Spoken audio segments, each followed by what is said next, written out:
आज की क्लास में हम कंजंक्शन के बारे में पढ़ेंगे और आज हमारे पास 4 कंजंक्शन है। On condition that, even if, as though, in as much as. ठीक, ये स्पेशल कंजंक्शन है। ठीक, तो इनके बारे में हम डिटेल से पढ़ेंगे और इस प्रकार की क्लास मेरे चैनल पर और भी डली है तो वो भी आप देख सकते हो। ठीक, आपको उनसे फ़ायदा ही मिलेगा। ठीक, और आपकी इंग्लिश अच्छी ही होगी। देखते हैं नेक्स्ट। फिर वाला कंजंक्शन है ऑन कंडीशन डेट। ठीक, और इसका इंडिया होता है इस शर्त पर की, इस शर्त पर की। ठीक, जैसे यहाँ पर सेंटेंस है I will accept the job, I will work from home. ठीक, I will accept job, I will work from home. ठीक, अब हम इसको बनाएंगे। देखो दोनों का सेंट अगर हम अलग अलग पढ़ते हैं तो इनका अर्थ थोड़ा बहुत नजर आ रहा है, मतलब थोड़ा बहुत अर्थ कम है। अब हम इनको जब कंजक्शन से जोड़ेंगे तो इनका पूर्ण अर्थ हो जाएगा। ठीक, जैसे यहाँ पर सेंटेंस बनाएंगे आई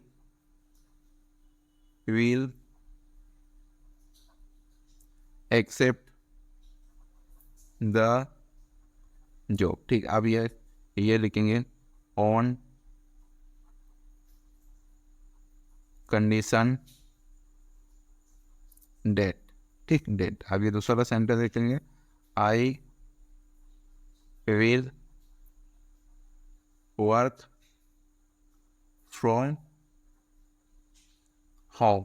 ठीक, यहाँ भी होम। ठीक, जैसे I will accept the job. ठीक, मैं जॉब स्वीकार करूँगा इस शर्त पर कि मैं घर से काम करूँगा। ठीक, ठीक, मैं जॉब स्वीकार करूँगा पर इस शर्त पर कि मैं घर से काम करूँगा। ठीक, तो यहाँ पर रहेगा इस शर्त पर कि और ये घर से काम करेगा। ठीक, यहाँ पर दूसरा सेंटेंस है राम विल फॉरगिव हिम, और दूसरा सेंटेंस है he does not repeat the offence. अब इसको भी जोड़ेंगे Ram will forgive him on condition that. ठीक, अब ये वाला लिखेंगे he does not repeat the offence. ठीक, यहाँ पर sentence Ram will forgive him, Ram उसे माफ कर देगा। ऑन कंडीशन डेट, इस शर्त पर कि ही does not repeat the offence, इस शर्त पर कि वो दोबारा अपराध नहीं करेगा या वो दोबारा अपराध नहीं करेगा। ठीक, देखते नेक्स्ट कंजक्शन है इवन इफ, भले ही, और ये सेंटेंस है I will go to the party it is training. ठीक, इनको भी जोड़ के सेंटेंस बनाएंगे I will go to the party. आप लिखेंगे इवन इफ, इवन इफ। ठीक, अब ये लिखेंगे इट इज ट्रेनिंग। ठीक, I will go to the party, मैं पार्टी में जाऊंगा इवन इफ, भले ही बरसात हो रही है।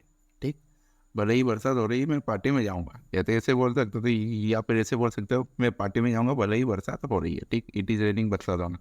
दूसरा सेंटेंस है I will learn the language it is difficult. अब इसका भी बनाएंगे I will learn the language. लिखेंगे even if, even if it is, it is difficult, difficult। ठीक, I will learn the language, मैं भाषा सीखूंगा इवन इफ, भले इट इज डिफिकल्ट, भले ही कठिन हो, मैं भाषा सीखूंगा भले ही कठिन हो। ठीक, देखते नेक्स्ट। एज दो मतलब मानो। अब ये सेंटेंस देखेंगे he looked at me I was crazy. ठीक, इसका बनाएंगे हम ये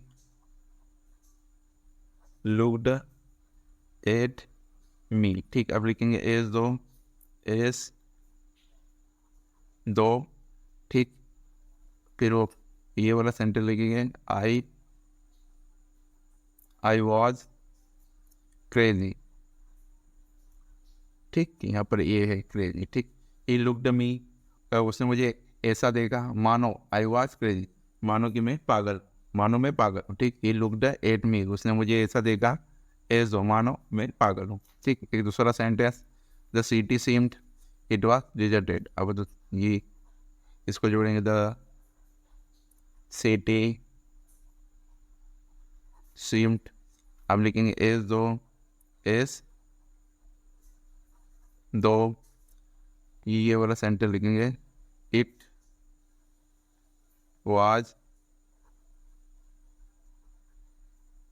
डिजर्टेड, द सिटी सीम्ड, शहर ऐसा लग रहा था, एज दो मानो इट वाज डिजर्टेड, मानो सुनसान था, मानो सुनसान था, ठीक, शहर ऐसा लग रहा था मानो सुनसान था या वीरान था। देखते नेक्स्ट, इन एस मच एस, और इसका हिंदी अर्थ होगा यद्यपि, इन एस मच एस, इसका हिंदी अर्थ होगा यद्यपि, ये क्योंकि भी होता है, ठीक।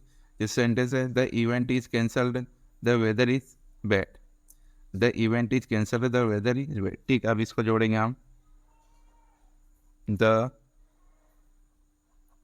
Event is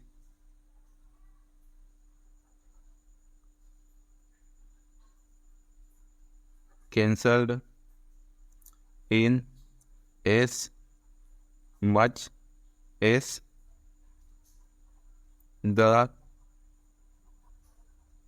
weather is bad, ठीक। The event is cancelled, event को कैंसिल कर दिया गया था, यद्यपि द वेदर इज वेट, यद्यपि इवेंट को कैंसिल कर दिया गया है, या इवेंट को कैंसिल, या इवेंट कैंसिल हो गया है, inasmuch as the weather is wet, ठीक, यद्यपि मौसम खराब है, ठीक। एक दूसरा sentence, I am tired today, I did not sleep well as last night. अब इसको जोड़ेंगे, I M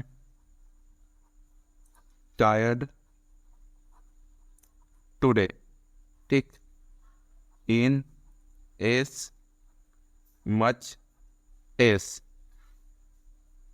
I did not sleep well last